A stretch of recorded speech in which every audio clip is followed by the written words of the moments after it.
ஆண்டு ஆரம்பித்து இரண்டாம் வார வகுப்பிலே சந்திக்கின்றோம். கடந்த வாரத்துல 2025 ஆண்டு அரச பரீட்சை தாள்ல கிட்டத்தட்ட 32 வினாக்களுக்கு விடை காணும் விளக்கங்கள் கற்றுவிட்டோம்.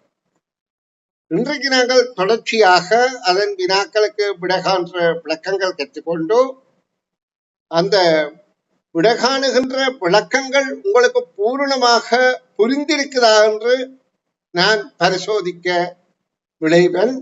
அப்ப நீங்க இதுல கூடிய கவனம் எடுத்து கேள்விகளை புரிந்து கொள்ள வேண்டும் என நான் எதிர்பார்க்கின்றேன். உங்கள் பெறுபேறு சிறப்பாக அமைகிறதுக்கு நீங்கள் தான் முயற்சி செய்ய வேண்டும். உங்களுக்கு முதலே சொன்னால் பாடசாலை விடுமுறை நாட்கள்ல ஒரு சிறிதளவு நேரம் நான் கூடுதலாக உங்களுக்கு கற்பிக்க கூடியதாக இருக்கும். அப்ப நீங்க இந்த வகுப்பு நேரம் முழுவதும் அமர்ந்திருந்து கற்பிக்கிற விடயத்தை கற்க வேணும் என கூறிக்கொண்டு நான் இன்று கற்பிக்க இருக்கின்ற பக்கத்தை காண்பித்து அதில் உள்ள வினாக்களுக்கு விடை காணும் விளக்கங்கள் தரப்போறேன். அவதானிங்கோ பிள்ளைகள்.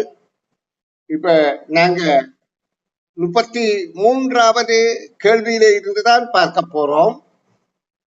33வது கேள்விக்கு இருந்து 40வது கேள்வி வரையில இன்றைய வகுப்பில கற்றுவிட்டோமாயிருந்தால் ஓரளவு வெற்றிகரமாக இருக்கும். அப்போ உங்களோட ஒத்துழைப்பு தான் இந்த இடத்துல வேண்டப்படுது. அப்ப நான் கற்பிக்கிற போதும் நீங்க கவனமாக கேட்டு புரிந்து கொள்ளுங்க.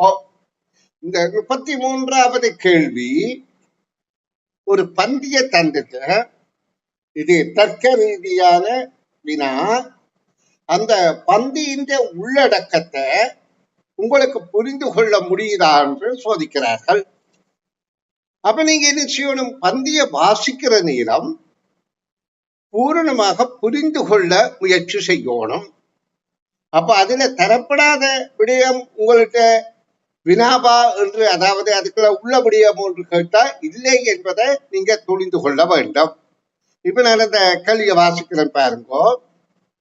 சுழிக்காற்று பற்றிய செய்தியை கேள்விப்பட்ட திரு ஜெயராம் தனது குடும்பம் பொழுதுபோக்கிற்காக சுற்றுலாவில் கடற்கரை விடுமுறை இல்லத்துக்கு செல்வதற்கு பதிலாக மலைநாட்டில் உள்ள அழகான புராதன அலங்கார கட்டடங்களை ரசிப்பதற்கு அங்கு தங்கியிருக்கும் இடத்தை ஒதுக்கிக் கொள்வதற்கும் தீர்மானித்தார்.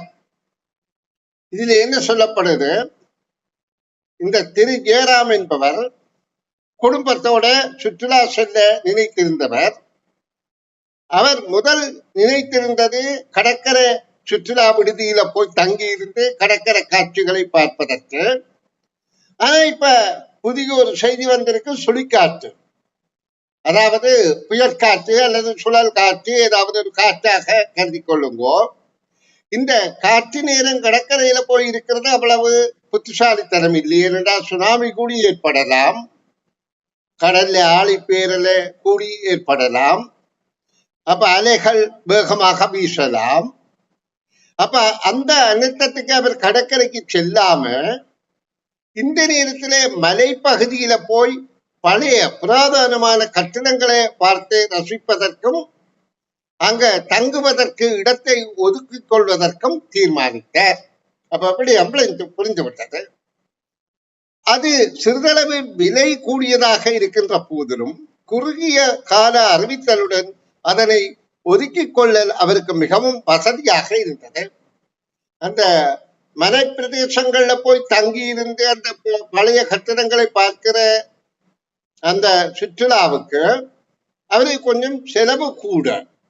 ஆனாலும் அது ஒரு குறுகிய காலத்துல இந்த அனர்த்தம் வரப்போகுது, சுழிக்காற்று வீசப்போகுது என்று அறிந்த உடனே இந்த திட்டத்தை மாற்றுவதற்கு அனுகூலமாக இருக்கின்றது. அப்படி விளங்கிவிட்டது.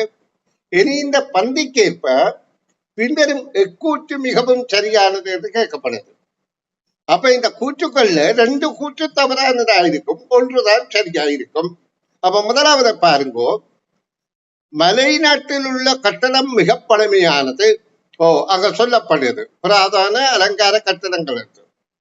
ஆகையால் அதன் விலை கூடியதாகும். அங்க மலைநாட்டில போய் இருந்து இந்த சுற்றுலாவை கழிப்பதற்கு செலவு கூட என்று சொல்லி இருக்கு. ஆனா அதற்காக சொல்லி இருக்கா அவர்கள் தங்குகிற கட்டடங்கள் விலை கூடியதாக இருக்கும் என்று. ஆனபடியால் அந்த விடை மிகவும் பொருத்தமற்றது. நல்லாவதா நீங்க அப்ப தரப்பட்ட தரவை கொண்டுதான் நாங்கள் இங்கே விடை காண வேண்டும். அப்ப முதலாவது கூற்று பொருந்தவில்லை. இங்கே என்ன சொல்லப்படுகின்றது? அந்த இடம் புராதனமானது, அந்த கட்டடங்கள், அதனால விலை கூட என்று கூறுவது பொருந்தாது. அப்படி இங்க சொல்லப்படவில்லை. அடுத்தது, திரு ஜெயராம் பணக்காரர் ஆகையால் அவர் குடும்ப சுற்றுலாவை திட்டமிட்டுள்ளார். இங்க எங்கேயாவது அப்படி சொல்லி இருக்கா?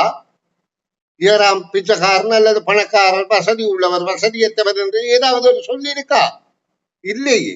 அப்ப அந்த கூற்றும் பொருந்தாது. ஏனென்றால் மிகவும் சரியானதைத்தான் நாங்க தெரிவு செய்யணும். அப்ப அடுத்த சொல்லப்படுது, திரு ஜெயராம் சுழிக்காற்று காரணமாக சுற்றுலா திட்டத்தை மாற்றினார். அது சொல்லப்பட்டிருக்கு. ஏன் இங்கே பாருங்க, சுழிக்காற்று பற்றிய செய்தியை கேள்விப்பட்ட பிறகுதான் இவர் திட்டத்தை மாற்றினார். அப்ப இந்த விடைதான் பொருத்தமானது. அப்ப மாணவ செல்வங்கள் புரிந்து கொள்ள வேண்டியது என்னென்றால், இந்த பந்தியை பூரணமாக வாசித்து அந்த பந்தியில கூறப்பட்ட விடயம் எந்த விடையில பொருந்துகின்றதோ அந்த விடையை நாங்க தெரிவு செய்ய வேண்டும்.